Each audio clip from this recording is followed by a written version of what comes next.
Xbox Trojan horse strategy doesn't worry Sony. Shout out to DugDog1985. Let's hear his thoughts on this matter. Talking points are getting wrong, and I can admit I probably said something to this same effect, but the more that I think about it, it doesn't fully make sense. Okay, so let me tell you this. There's no doubt in my mind, and no one could convince me, that Sony would love to see their top 10 played games be all of their played games. And what I mean is not that they would only want their current games to be the top 10. What I mean is they would want their current games to make the same numbers that the top 10 most played games get. You know what I'm saying? So instead of Call of Duty being the number one played game on PlayStation, they would love if the number of players that were playing Call of Duty was actually playing Helldivers 2. You know what I mean? I think the second game was like Madden or something, or Football Club or whatever. They would love if every single number of players that was playing those third-party games was playing their first-party game. No one could convince me otherwise. I don't care. You make no sense if you think that's different. Agreed. PlayStation would love to see that. That's why they've commissioned all these live service games. In fact, this is not even an argument. Their actions already speak to it. I think every company would want to be, like I said, in the position that Nintendo is in. Right now, to be fair, obviously Nintendo doesn't have a game like Call of Duty, but when you look at the top 10 played games on all platforms, Nintendo does have games up there. So does Sony, so does Microsoft. But I'm sure each one of those companies would love if their games on their platform were the top played games with the numbers that the top played games on all three platforms have. Right? I'm hoping that makes sense. Okay, but I have said before that Xbox or PlayStation gamers celebrating all these Xbox games coming over there and excited to play all these Xbox games over there on PlayStation might have PlayStation feeling a certain type of way, right? It's almost like Xbox is essentially doing what they said they were going to do. Satya Nadella is essentially doing what he said he was going to do, which is redefine what the Xbox gamer is. Essentially, the Xbox gamer is going to be anybody that plays an Xbox game or... You got it. That's pretty much what it is. In fact, before Doug goes any further, let's go ahead and do the math. There are 30 million Xbox consoles out there in the wild from the series generation. Xbox is still supporting the Xbox One generation using Game Pass and cloud streaming and all of these other aspects. So yes, there will be a side where your 34 million Game Pass subscribers or whatever it is a number that still has room to grow. Then Game Pass saw growth on PC. Now, even if you max out all of these numbers and say, nobody else wants to subscribe to Game Pass, nobody else wants to be with the ecosystem outside of these, particular proxies, PlayStation has sold 70 million units in terms of consoles. Where do you think Xbox is going to go try to find those other 70 million more active users? Steam, yes, has provided Xbox with a good number of players, but they already have Steam down to a science. PlayStation is the next ground. The Switch 2 is the next ground. They're not going to leave any money on the table. Every single dollar, Xbox is going to go out there and make it. In fact, Age of Empires 2, a game that they basically made their money on over many years, I showed you guys, right? Steam Best of 2017, 2018, 2019, 2020, 21, 22, 23. The game was top bestseller on Steam. They're bringing it to PlayStation and they're going to revive the game again. My goodness, they're going to recycle that game for millions more dollars. This should tell you exactly what's going on. It's playing on the Xbox ecosystem, which if they keep dropping games that are undeniable, bro, you're going to be an Xbox gamer by default. Somebody asked me, so if you're playing a Sony game on PC, are you a PlayStation gamer? Well, let me ask you this. If my most played game on PC, it's not even close, but if my most played game on PC was Helldivers 2 on Steam, and every time I play, I'm logged into the PlayStation Network, PlayStation is counting that as active user. Even if you don't log in, they already have the data right there, so you are being counted as an active user. And anybody who asks that question, now you want to basically make the similarity between the PC and the console when many PlayStation fans would say PC and console is not the same. Again, this is kind of weird, but we're no longer looking at it from that perspective. We're now looking at the monthly active user because PlayStation's boss, Totoki, is cited as saying that successful metrics, and I'm going to paraphrase, is measured by active users. That's PlayStation's own boss going with that paradigm. Okay? So Xbox is like, if that's the case, we're coming to basically take your users and make them our active users. You do know that, right? So essentially to PlayStation, I'm a PlayStation gamer at that point. I hope you really understand that. I agree, and I'm a PC player and a PlayStation player. But when I'm playing games, if I'm playing like God of War 2018, that's probably one of my most played PlayStation titles on PC. And I've played the game and beaten it on PlayStation multiple times, but it doesn't take any hair of my skin if they think I'm an active user. What do I care? The game's a good game. I came to play the game.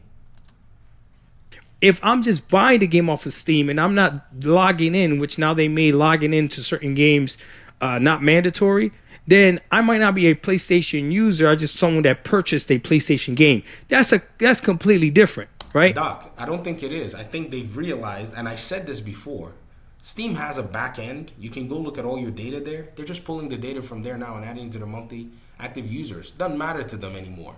The PlayStation account thing would have been nice. That way they would just see more people create more PlayStation accounts. But they can literally just go there and say, this is our active user base. Xbox does it. Where do you think Xbox is getting 500 million MAUs from? And they're pulling it from everywhere that they can. But if Xbox does something where when you're playing these live service games that are going over there, you're actually logging into to Xbox, bro, it's a wrap. It's different. It's different. Call of Duty itself, you're logging in with your PSN account, right? Xbox is counting those numbers. Even when you play Hi-Fi Rush, and they have data as well, I don't know what PlayStation's backend would look like, but I'm certain that they will give you metrics saying this is how many PlayStation players are playing your game, and this is how long they're playing your game for. And I can almost guarantee you, I can say with a high level of certainty, that Xbox is counting those users as part of its monthly active users. And PlayStation is doing the same thing too. That's my own hypothesis. People that are playing Xbox games. So I just want to put that into perspective. But this is what I want to say, right? Essentially, Satya Nadella is doing what he wanted to do, which is redefine what the Xbox gamer is. Phil Spencer said he wants more people to play their games. Hey, it's going to happen. More people are going to play their games. The problem that I'm having with the talking point that I see right now is this weird talking point that, like, this is really, really going to hurt Sony. And the reason why I had to take a step back from that is because if Xbox games on the PlayStation were really going to hurt PlayStation to the point where it's going to be detrimental to PlayStation, why would PlayStation allow this to happen? I've seen that question. Simple. They cannot discriminate against a publisher that wants to bring their games to their platform that qualifies and meets all the requirements. Simple. Go look at PlayStation's partnership program. PlayStation Partner Program. This is where you can join and become a developer on their platform. Here, if you click join, you'll see the requirements that are necessary for you to be able to go ahead and do that. Let's go ahead and take a look at this. Oh my gosh, I'm glad I did this stuff. Game developers and publishers, if you want the tools or middleware, if you're a school, academia, or if you're in localization or whatever, you click this. This is all you need. If you meet all these requirements, you apply and they approve you, you're in the program. And that is why they cannot discriminate against one publisher. If they did that, they'd be sued into oblivion. They could make some things and say, well, your game doesn't meet this standard. It's not reaching this FPS and all that. But they cannot stop you from bringing your games to their platform if you've already met the requirements, signed the documentation, signed NDA, and all of the above. I saw this question yesterday on comments. People were saying, why would PlayStation allow it if it was going to hurt them? They were the ones that went to the FTC and cried that Call of Duty was going to be exclusive, and then Xbox said, don't worry, take Call of Duty. Now Xbox is like, you know what, take everything. So now basically the tables have turned of tables against them. and for Xbox's favor. They will get 30%, but Xbox is by all means going to make so much money on them if their games continue to flood their platform. And not only that, it's going to also suck air out of their games. Because even third-party games do it. Which game beat Horizon Forbidden West in 2022? Oh, let me guess. It's this game made by a Dark Souls developer. Oh, yeah. Even third-party games have been bleeding PlayStation's own first-party games when they come out neck to neck and head to head in many cases. I've been saying this for so many months. Oh, man. It doesn't make sense. It's their platform. It makes sense because that's. Oh man, I'm so glad that I research game development so much. By the way, this thing here, we were literally about to put our application in before we pulled out and decided. And some people advised on our team and said, "No, not yet. We're not ready for this yet." And I was like, "Okay." So I literally know this process like the back of my hand. It's weird. No. Listen to me. There's going to be either at least a mutual benefit for both of these companies to do this. Okay. There is. They're 30%. You sign the document, say, hey, man, for this game, 30% is the standard fee or 20%, whatever it is. They sign it. Everybody takes their cut. Everybody moves on. That's what they're offering everybody. That's what they're offering Rockstar. That's what they're offering UB. So they're offering EA. This is why the PlayStation platform does not sell as many exclusives. And I looked at the Switch 2 and I said, they're inviting all these people into their ecosystem. What is their play? Their play is that their games are not expensive to make. So even if these games come in and give them 30% on Nintendo's side, because their low cost of development is still quite the mark, in my opinion, Nintendo will still make money. PlayStation, on the other hand, is bleeding cash. When we saw the Insomniac leaks, they were pressing for their studios to lay off folks so that they could basically, because of the expenses of these video games. Okay. Or Sony is going to make sure that it doesn't hurt their business. And maybe because they see that Xbox is making all these moves, putting their games over there and they're talking behind the scenes, maybe that is the reason why Sony's like, hey, we could cancel our 12 live service games because these fools are about to put their live service games on our platform. And maybe they could focus on doing whatever it is that they want to do now and more single-handed projects, stuff like that. It does make logical sense if that's... There's that possibility. I also saw that. I saw GameStar. Shout out to GameStar. He said, perhaps these companies are working in cahoots with each other. But here's where I argue against that. Doc, you started out the video saying that PlayStation would love to see its games on that list with Matt Piscatella, right? Well, if they still want that, then they still got to get those live service games out there because no single player game that I know of on the PlayStation and Xbox side is going to stay there too long. On PC, single player games, they linger on that list.